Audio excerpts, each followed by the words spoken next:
Altamiro, deixa eu saudar você e começar trazendo uma pequena especulação que ganhou o noticiário na semana passada, e eu quero te ouvir sobre isso. Começou a se falar muito no Flávio Dino, para ministro do STF.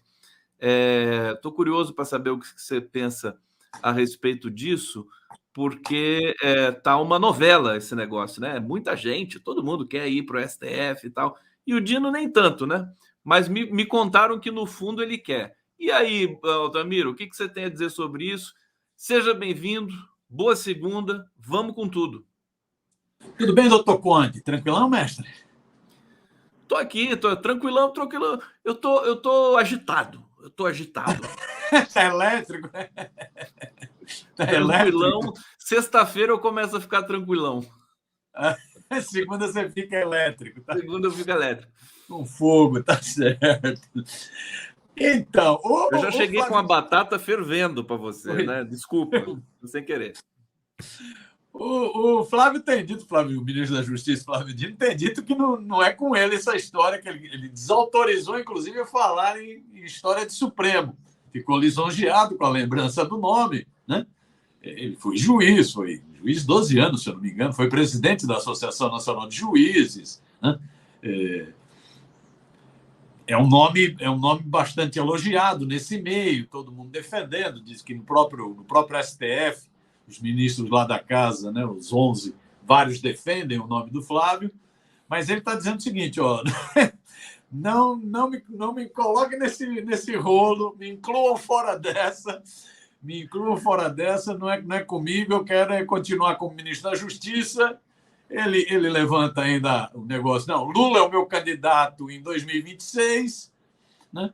Então ele tem falado isso. O resto é especulação, né? Com a saída da Rosa Weber, né? Especulação de quem entra no lugar, muita polêmica, né? Vários nomes aí na praça. Ele tem dito que não. Agora, é isso, ele tem ministros do STF que defendem a candidatura dele, tem gente que gosta muito do Flávio Dino, que defende que ele seja ministro do Supremo, tem gente que teme o Flávio Dino e defende que ele seja ministro do Supremo também para sair da corrida presidencial. É muita especulação, muita boataria. Tem para todos os gostos, né? Tem gente que acha que ele vai ficar mais forte para a presidência no STF, tem gente que acha que ele vai ficar fora do páreo no STF. É divertido, né? Fácil o trabalho do Lula, né? Outro trabalhinho fácil, né? Não, é difícil. Por enquanto é muita especulação, aí tem que ficar com a palavra dele, né? A palavra dele é me incluam fora dessa, eu não tô disputando o cargo do Supremo. Altamiro, eu cheguei a ouvir o seguinte, que se o Flávio Dino for para o Supremo, ele vai chegar com tanta banca no Supremo que o André Mendonça e o Cássio com K vão pedir para sair, aí o Lula nomeia mais 2. Aí você tem que nomear o Flávio Dino. Agora, é incrível o seguinte, quem foi pedir para o Lula, o Flávio Dino, foi o Alexandre de Moraes. Né? Nada mais, nada menos. O Alexandre de Moraes deve se sentir meio solitário lá, com todo respeito, porque ele tem o estilo do Dino, é um pouco o estilo dele, né? Que dupla, né? Que fariam. Flávio é um cara erudito, é um cara muito habilidoso politicamente, e agora é um cara muito incisivo, né? Um cara também que compra briga, né? Nesse sentido que talvez o Alexandre de Moraes queira um parceiro, né, para comprar briga, porque as brigas são muito grandes, né? As brigas por temas da política, por tema de valores, são brigas gigantescas, precisam de muita capacidade de argumentação, muita defesa da Constituição, né? Mas é isso. Por enquanto, eu acho que é só especulação. Aí talvez seja melhor ficar com a palavra dele mesmo. Me inclua fora dessas. Porque Brasília tem muita fofoca também. O Altamiro Borges, nós estamos aqui, o nosso destaque desta segunda-feira é um desdobramento de uma fala golpista do senhor Malafaia, que, inclusive, irritou muito o ministro da Justiça, Flávio Dino, que pediu investigação. Está chegando o 7 de setembro, nós temos aí... Parece que o Brasil está indo para a guerra, né? 18 mil soldados né? 18 mil homens vão fazer a segurança do 7 de setembro, se não me engano, só em Brasília, ou não sei se é no Brasil inteiro, eu já vou checar essa informação, mas o fato é que a fala do Malafaia foi muito ruim, né? Dizendo que o Alexandre de Moraes é um ditador e que precisa protestar. O Flávio Bolsonaro também fez o apito de cachorro dele lá, pedindo para as pessoas doarem sangue no 7 de setembro. Qual que é a sua expectativa e qual a sua opinião sobre essa imprudência, para dizer o mínimo, da fala de um pastor que tem aí um pouco a ascendência sobre seus fiéis na igreja que ele preside? Altamiro Borges. O Silas Malafaia, como a turma chama na internet, mala cheia, tá mais para capeta do que para pastor, né? Ele é um lobista da fé, enricou, né, com seus jatinhos, mansões, enricou explorando a fé do povo, né? E é um fascistoide, né? Um fascistoide que se aliou ao Bolsonaro, é um oportunista, se aliou ao Bolsonaro, né? Passou a ser um dos principais defensores do Bolsonaro, sabe-se lá por que motivos, né? Passou a ser um dos maiores defensores do Bolsonaro. Foi um cara que teve em todas as pregações golpistas do Bolsonaro, estava lá ladeando, né? Esse pastor capeta, né?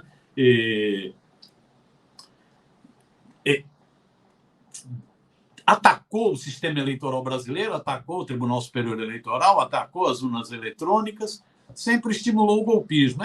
Esse vídeo que foi anexado e enviado para o governo do Distrito Federal, pelo Ministério da Justiça, pelo Flávio Dino, são 10 vídeos, né, que foram enviados. Esse vídeo é isso, ele ataca o Alexandre de Moraes, ditador de toga, ele provoca os militares, generais frouxos, generais 4 estrelas frouxos, e ele fala para chutar a porta, né? Tem que arrombar a porta, tem que ir para o golpe, né? Ele diz, não é golpismo, mas ele fala, tem que chutar a porta, tem que ir, né? Então, é o estilão Silas Malafaia, sabe-se lá, ele está meio desesperado, porque ele perdeu o padrinho dele, perdeu o homem que o protegia no Palácio do Planalto, o Bolsonaro, né? Está com dificuldades na igreja dele, né? Então, parte para isso. Eu acho que o Flávio Dino está corretíssimo ao endurecer o jogo contra o Silas Malafaia. O Silas Malafaia já está merecendo há muito tempo uma visita da Polícia Federal. Está merecendo, né? Aquelas visitas da madrugada, às 6h30 da manhã, batendo toque, toque, toque, né? Está merecendo há muito tempo uma visita, por tudo que ele fez, né? Na pandemia, né? Negacionismo dele na pandemia, por tudo que ele fez no golpismo, né? Pela defesa do fascista Bolsonaro, ele já está merecendo há muito tempo. E por N denúncias de irregularidades, muitas irregularidades, N denúncias. Então está merecendo. Ele provoca, eu acho que o Flávio Dino está certo. O Flávio Dino está certo em falar, está aqui o vídeo. O Flávio Dino solicitou ao GDF o que ele chamou de medidas preventivas, providências preventivas, porque ele pegou 10 vídeos, muitas mensagens na internet.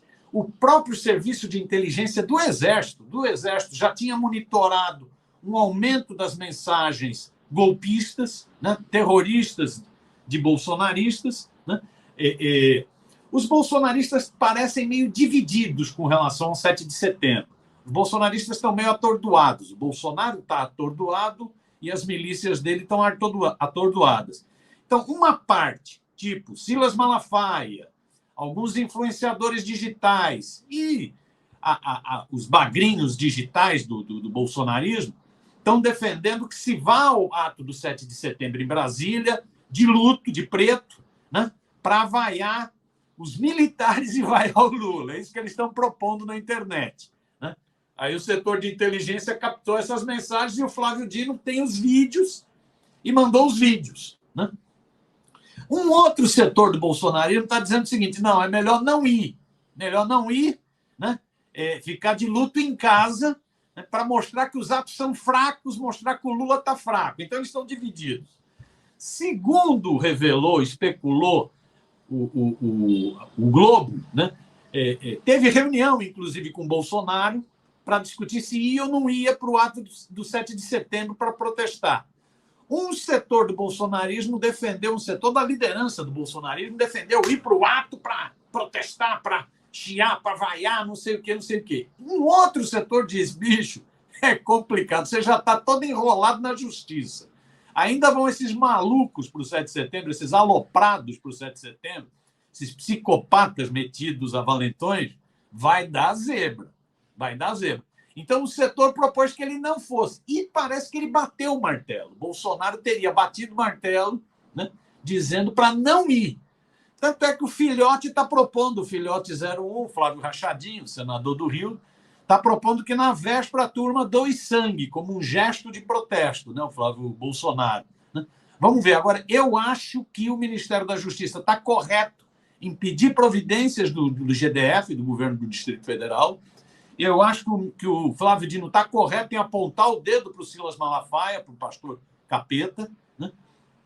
Já foi solicitada a presença das forças, da Força Nacional, isso é importante, porque você tem que evitar provocação, né? Não pode subestimar esses caras. Meu querido Altamiro Borges, o Malafaia, com essa declaração, ele acabou tomando o lugar do Bolsonaro nessa tentativa de tumultuar sempre o ambiente. Né? Tava faltando alguém para fazer isso, o Malafaia sempre se dispôs a fazer esse favor. Agora, como a gente está com as autoridades num momento tão implacável, Polícia Federal e tudo mais, quer dizer, coitado do Malafaia, ele vai ser, enfim, digerido por esse processo todo. A impressão que, francamente, com base empírica, eu compartilho com vocês. Olha, só para destacar aqui, o Exército vai mobilizar, eu já coloquei na legenda, vai mobilizar 17 mil homens no desfile cívico de 7 de setembro, nas sedes dos 8 comandos da área da Força Terrestre. O número é inferior ao mobilizado em 2022, quando o país comemorou os 200 anos de independência, mas apesar de não ser esperado nenhum discurso do presidente Lula,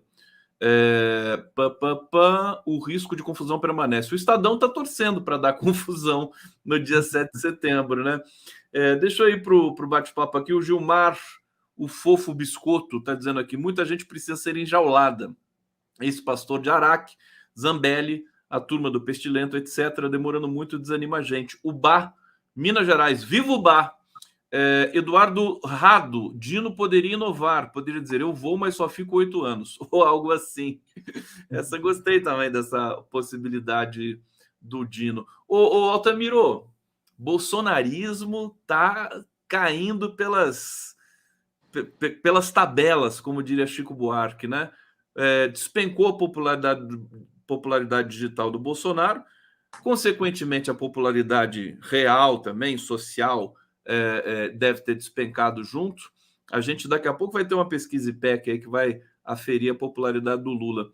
É uma situação bastante complicada para a quadrilha, né? Essa quadrilha que governou o Brasil nesses últimos tempos aí. Fala um pouquinho sobre essa situação do Bozo para a gente. Então, só uma observaçãozinha ainda, Conde, sobre o 7 de setembro. Eu acho isso. Eu acho que os sinais são de bolsonarismo dividido, né, batendo cabeça, meio acuados. O próprio Bolsonaro com muito temor, porque ele sabe que ele está quase na porta do Chilindró, está quase na porta da delegacia. Né? Então, ele está preocupado. Né? Agora, de qualquer forma, é isso. Eu acho que é correto o Ministério da Justiça ter solicitado ao governo do Distrito Federal precaução, que se chamou de providências preventivas. Né? Porque é isso, é um bando de maluco que foi cultivado nesses anos todos no ódio, nas fake news. Então, sabe-se lá o que essa turma apronta. Né? É um bando de maluco que mexe com gente armada, né? Mexe com muito CAC falso. Né? Então, é bom sempre ficar esperto. Eu acho que tem que tomar as providências, não pode se iludir. É bom sempre levar em consideração que o Bolsonaro transformou o 7 de setembro. Bolsonaro transformou o 7 de setembro em atos militares golpistas. Né? No primeiro momento, 7 de setembro era contra Congresso Nacional, contra Supremo, contra movimentos sociais, contra a esquerda. Né? Num segundo momento, quando ele fez o acordo com o Arthur Lira, deixou de ser Congresso Nacional, deixou de ser o Maia, passou a ser o Lira, deixou de fazer um ataque frontal ao Congresso, até porque ele tinha casado com o Centrão, né? E passou a centrar o ataque. Os 2 últimos 7 de setembro foram de ataque ao Supremo, né? De pedir para invadir o Supremo, insuflar, né, a galera contra o Supremo, xingar, né? Dizer que ele era, nesse último 7 de setembro, ficou berrando que nem maluco, eu sou imbrochável, como querendo demonstrar alguma coisa, né? Então, ele transformou os atos do 7 de setembro, bicentenário da independência, foi um fiasco, ele transformou num palanque eleitoral de provocação, né? Então é bom ficar esperto. Eu acho que por essas e por outras, o Bolsonaro está com dificuldade, está perdendo terreno. Você falou aí da popularidade digital, né? A Quest, ela faz um estudo que é muito interessante, que é um estudo que pega as principais redes digitais, 7 redes digitais, né? Twitter, Facebook, pega as principais redes digitais em várias... Ia lá, tem alguém ligando para o Altamiro. Eu não sei, era lá da Bahia, não sei o que era, eu ligo já já. Então, pegando o IPD, Índice de Popularidade Digital da Quest, é isso, pega esses 7 plataformas, várias questões, né? De abrangência, de compartilhamento, babá, e faz esse balanço. O balanço, né, o último que saiu da Quest, mostra que o bolsonarismo despencou em popularidade digital. Despencou, um negócio impressionante. Os números são impressionantes. Quer dizer, o Bolsonaro vem perdendo espaço nas redes, né, desde que perdeu a eleição. Quando ele perdeu a eleição, ele já começou a perder espaço, porque o cara tinha feito tudo aquilo que fez para ganhar a eleição.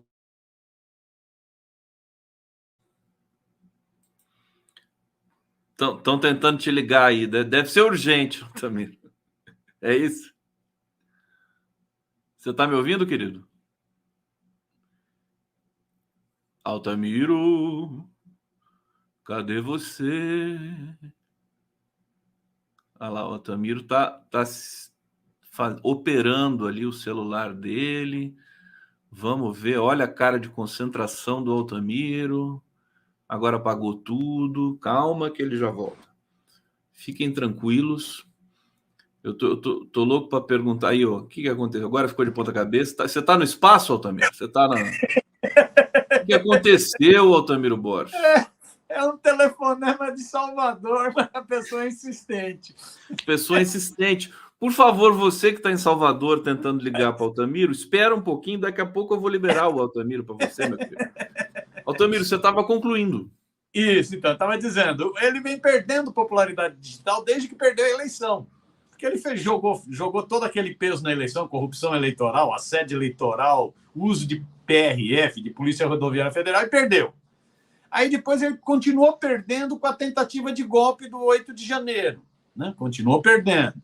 Aí veio uma bateria de denúncias. As denúncias, por exemplo, do que foi feito com o povo Yanomami, né?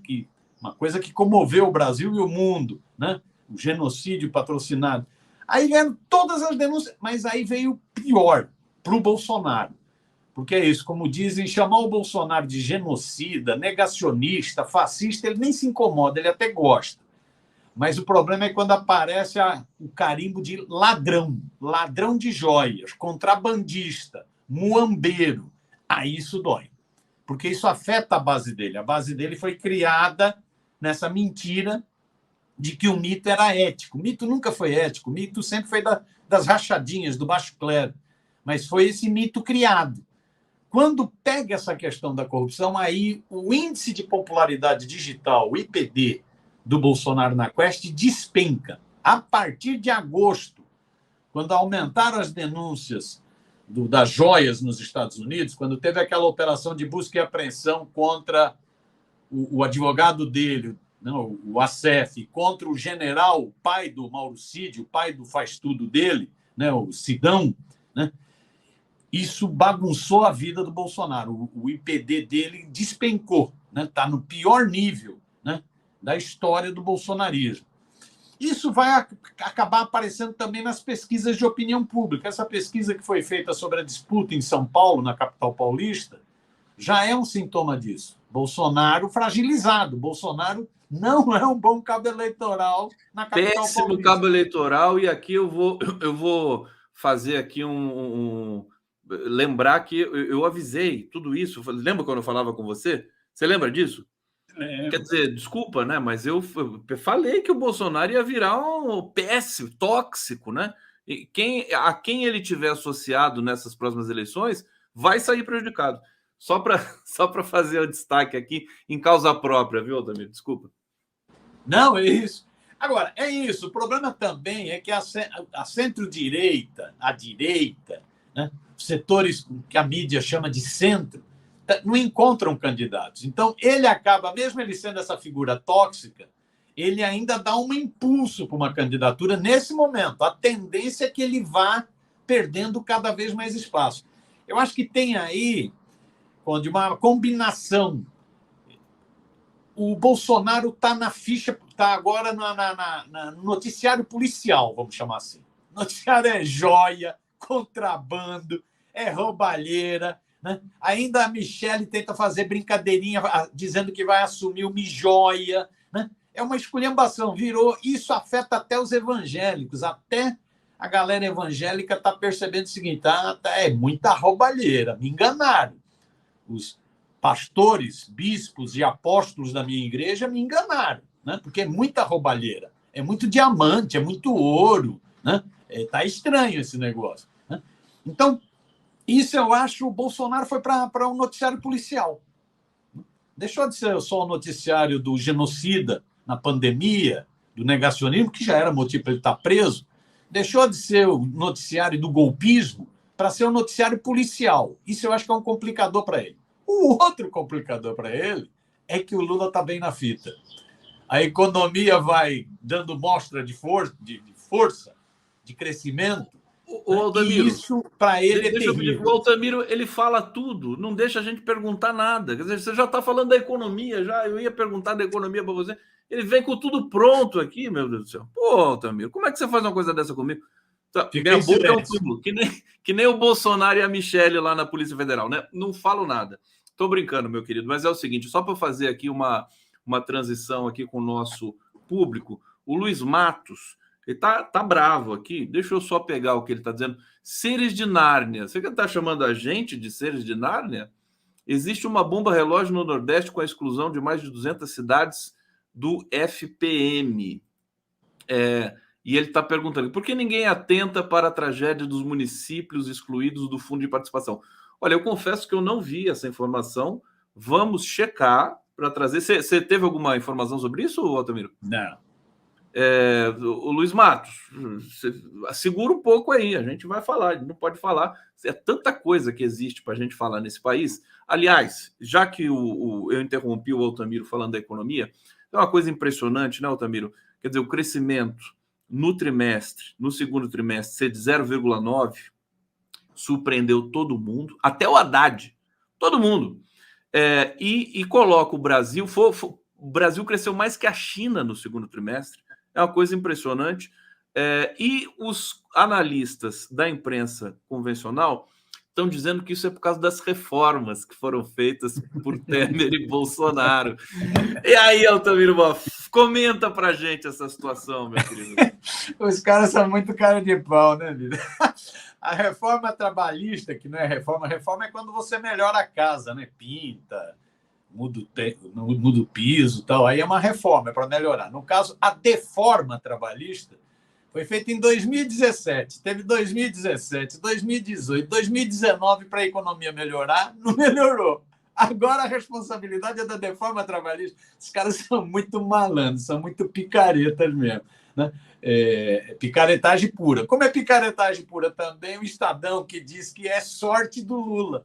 O Lula é um sortudo. Os caras são muito picaretas. Ou seja, não tem nada a ver com as deformas, ao contrário, seja a deforma trabalhista, a deforma previdenciária no Bolsonaro, o teto de gastos no governo do traíra Michel Temer, só afundaram a economia. Né? Só paralisaram a economia, era menos dinheiro, inclusive em circulação, é evidente que ia paralisar a economia. Elas não fizeram nada de bom para o país, ao contrário, só pioraram a situação do país, piorar a situação do trabalho, no caso da reforma trabalhista, né? Trabalho precário, informalidade, né? Uberização, uma desgraceira, queda de renda, tudo isso.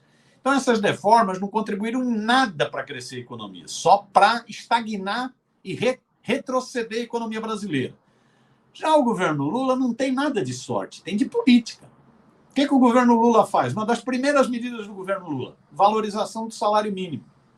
O salário mínimo estava congelado há 4 anos. Estava sem aumento real há 4 anos, só tinha reposição da inflação. Você valoriza o salário mínimo. Ao valorizar o salário mínimo, para quem não ganha salário mínimo, isso não tem muita importância. Agora, para quem ganha, um pequeno aumento real do salário mínimo permite comprar mais arroz, mais feijão, permite melhorar a casa. E isso mexe com a economia do interiorzão do Brasil. A maior parte dos aposentados brasileiros, milhões de aposentados brasileiros, recebem salário mínimo. A referência é salário mínimo. Ao aumentar salário mínimo, mexe com a economia. Por isso que a economia cresce, esse movimento. Então não foi sorte, foi política. Bolsonaro tinha congelado. Bolsonaro tinha acabado com a política de valorização do salário mínimo. O Lula voltou.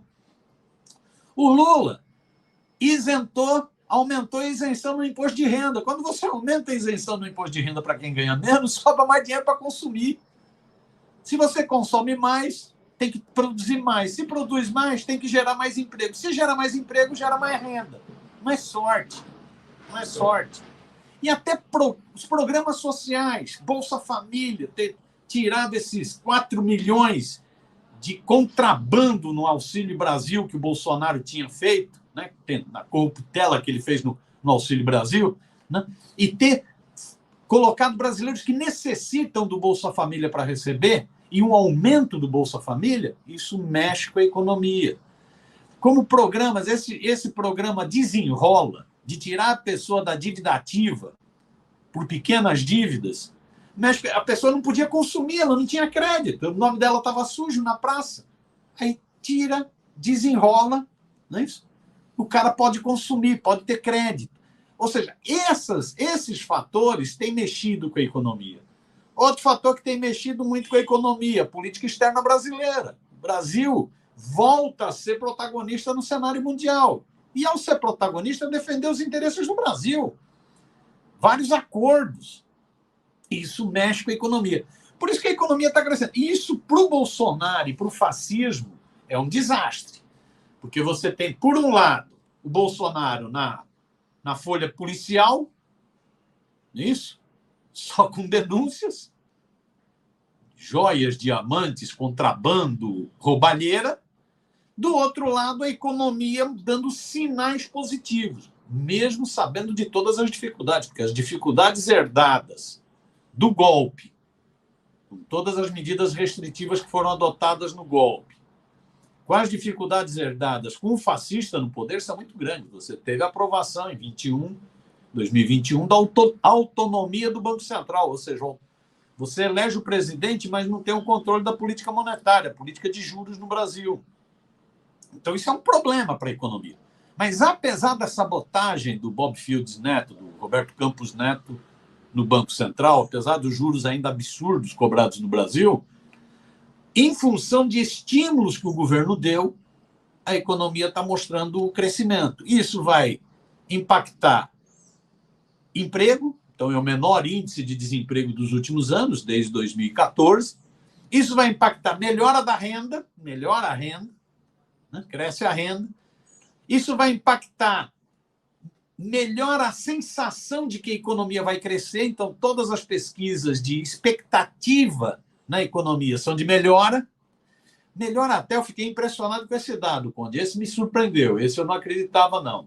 Tem uma pesquisa que foi feita na capital paulista agora que mostrou que há uma percepção de que a miséria diminuiu nas ruas de São Paulo. Essa me surpreendeu, porque eu não tinha essa percepção. Para mim, a miséria continua. É uma onda, né? Pega todo mundo, todo mundo. A situação em São Paulo ainda é dramática, a gente sabe disso, vê o trabalho do padre Júlio Lancelotti, mas deve ter já o início de uma melhora, a população de rua e tudo mais, né? Você tem toda a razão. É impressionante o que está acontecendo. Quer dizer, é uma força que extravasa a mera questão estatística e da, por exemplo, da condução da economia do Fernando Haddad, da negociação do governo com o Congresso, que se tornou, a despeito de tantos problemas, se tornou mais virtuosa, mais transparente. Claro que tem muito chão pela frente ainda, porque tem o Arthur Lira lá, né? O Arthur Lira é aquela figura complicada. Mas é impressionante. Inclusive, os economistas que previram que o Brasil poderia até cair, né, nesse segundo trimestre, eles estão. A gente percebe que eles gaguejam na hora que vão explicar o que está acontecendo com a economia brasileira. Quer dizer, é um conjunto de fatores. E outra coisa, Altamiro, 10 anos, nós ficamos 10 anos estagnados. Existe uma energia represada da população brasileira. Eles querem trabalhar, crescer, né? Todo mundo quer agora ter um naco de futuro, né? Acho que é um pouco por aí. Desculpa, querido, você quer concluir, complementar essa energia? Não, acho que é isso. É um pouco isso, né? É isso. Não, esse negócio da miséria, que é isso, a gente circula por São Paulo, ainda dá a impressão de um grau de miséria, de injustiça social, né?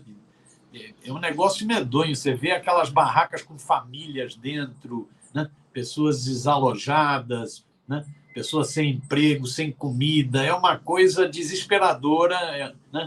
De se indignar. Quando eu vi esse dado da percepção de que diminuiu, me chamou a atenção. Falei, eita, essa eu não tinha percebido. Não tinha percebido mesmo. Agora, você tem dados que podem impactar. Por exemplo, a existência de um Bolsa Família, aí o ministro do Desenvolvimento Social, Wellington, está de parabéns. A existência de um Bolsa Família com critérios muito rígidos, isso pode impactar essa percepção. Porque um dos critérios rígidos do Bolsa Família é o seguinte: só recebe se o filho estiver na escola. E isso faz, então, com que muitas crianças deixem a rua. E só recebe, inclusive, aquele a mais, né? Aquele valor, aqueles R$150, se o filho estiver estudando. Então, isso pode ter feito a percepção da miséria na rua ter diminuído, né? Agora, é o que você diz. Você tem ainda uma dor de cabeça grande, porque você tem um Congresso Nacional que continua trabalhando contra, você vê aí a chiadeira do Lira. Pô, o governo apresentou 2 medidas que são óbvias de justiça social, que é a medida do taxar os fundos, os chamados fundos exclusivos, os fundos dos super ricaços, não é isso?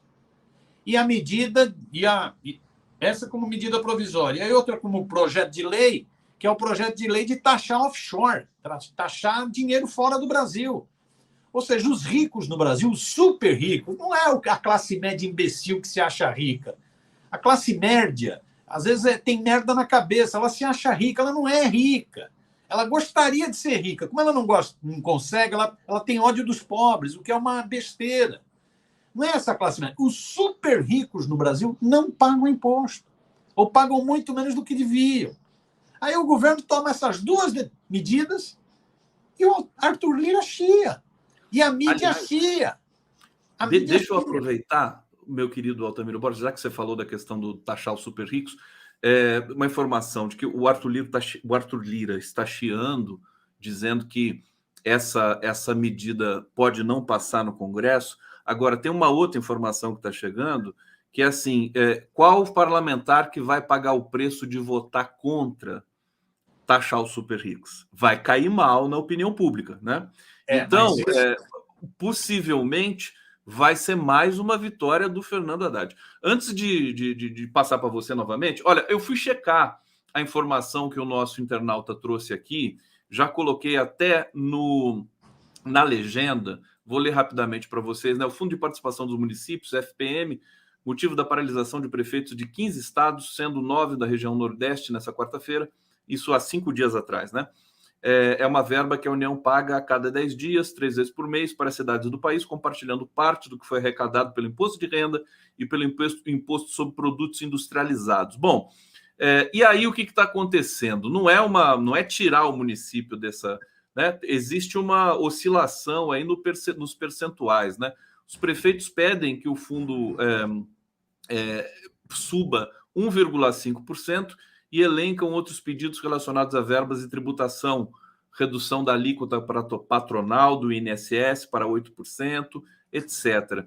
Então, não é uma coisa assim tão radical. Eu até vou trazer aqui o comentário do José Santos Lopes. Essa informação do Nordeste é uma fake bolsonarista que até a esquerda está caindo. Marilene Galdino. Altamiro, será que a questão da falta de dinheiro para essas redes sociais que eram alimentadas pelo escritório do ódio, sem dinheiro pode ser uma das razões? Quer dizer, acabou o dinheiro também, né? Além do fato de os fascistas serem covardes, né? Quando eles veem que a coisa está ficando feia, eles correm, né, Altamiro? A lei da Caldas. Alguns municípios diminuíram a população, consequentemente diminuiu o fundo. Como é que é o nome do fundo mesmo? O fundo de participação dos municípios. Participação dos municípios. Assim, os prefeitos estão esperneando. Tem que encontrar uma saída para ajudar, porque a vida no interior depende da prefeitura. Luiz Antônio do Amaral, 53 mil moradores de rua na capital. Sampa está terrível ainda. Sim, o Altamiro destacou que foi só uma percepção ainda, né? Angélica Sátiro, Conde, pede para o cara que falou dos municípios assistir o Boa Noite de ontem, está bem explicado que o Verme, o cara tão carinhoso com o Bolsonaro, né? O Verme, né? Uma coisa assim, que deixou essa merda aí. Marco, desculpa, né? Crianças na sala, por favor, tapem os ouvidos. Mas são aqui os nossos internautas que são muito sabidos, né? Marcolino, tem um movimento de prefeitos bolsonaristas tentando jogar essa bomba no colo do Lula, inclusive parando estradas com camisetinhas, com aquela mastro na bandeira, caminhões, a mesma coisa. E o Dom Sebastião Lira, o vice-rei, decide o que vai ser aprovado, mas ele não deveria apenas montar a pauta das matérias a serem votadas. Altamiro, a gente pode terminar falando um pouco dessa questão do Lira rapidamente, porque nosso tempo aqui está estourando, mas assim, o Lira vai ter de lidar com a opinião pública também, né? Ele tem o Lula de um lado, que é um sujeito que tem mais experiência do que ele, e agora tem a opinião pública, quer dizer, a cobertura, embora ainda esteja insuficiente por parte da mídia convencional, mas é uma cobertura que leva as pressões para um campo mais popular também, né? Altamiro Borges. Então, quando eu acho que é isso, acho que fica muito visível que está defendendo os super ricos. Agora, isso vai depender da comunicação. Essa vai ser uma batalha de comunicação de primeira. Eu acho que o governo precisaria ter uma comunicação muito mais ousada, né, para enfrentar essa batalha. Porque essa batalha é a chamada batalha da luta de classe. É quando você mexer com renda e riqueza, rendimento e patrimônio, né? Você mexe com isso. A burguesia, a elite, a cloaca burguesa brasileira vai fazer de tudo para dizer que essas medidas, seja de tributar offshore, seja de tributar os fundos exclusivos, seja de uma reforma tributária mais progressiva, né, mais distributiva, essas medidas afugentam o capital no Brasil, vão gerar desemprego, né? Essas medidas é mais ou menos o seguinte: o melhor era o Brasil ser escravocrata, porque aí todos os empresários iam adorar o Brasil, né? Mas eles vão fazer esse bombardeio, né? Não é para menos. A Gleisi, inclusive, ontem brincou com uma matéria que saiu na Folha, né? O cara dizendo o direito de ser rico, né? Que essas medidas afugentam os ricos. Aquele dono da Riachuelo, não, o Flávio, já tinha falado isso. Não, reforma tributária é justo, mas é ruim para os ricos, né? Então, eles vão fazer uma carga pesada, e para isso eles contam com os comentaristas dos jornalões, com os comentaristas da TV, vão fazer uma carga pesada. Se o governo não investir pesado na batalha de comunicação, pesado, ousado, né, perde essa batalha. Mesmo tendo esse fator que você levanta, perde essa batalha. Alô, Altamiro dando um alerta aqui. Comunicação, como sempre, né? O grande gargalo desse governo, na opinião de 11 entre 10 analistas, né? Sempre. Então, abram os olhinhos, porque esse embate vai ser muito forte. Altamiro, queridão. Só duas observaçõezinhas muito pequenas. Valia a pena perguntar no 247 cadê o Paulo Guedes, viu? Porque o Paulo Guedes sumiu. Ele disse que a economia ia para o buraco em 6 meses. Cadê o Paulo Guedes? Sumiu esse rapaz. E segundo, sobre o índice de popularidade digital, quem falou no chat está correto. Você tem um fator robô, né? Dinheiro, gabinete do ódio. Isso fragilizou, fez despencar a popularidade digital. mas eu acho que tem a componente orgânica. Os bolsonaristas estão intimidados.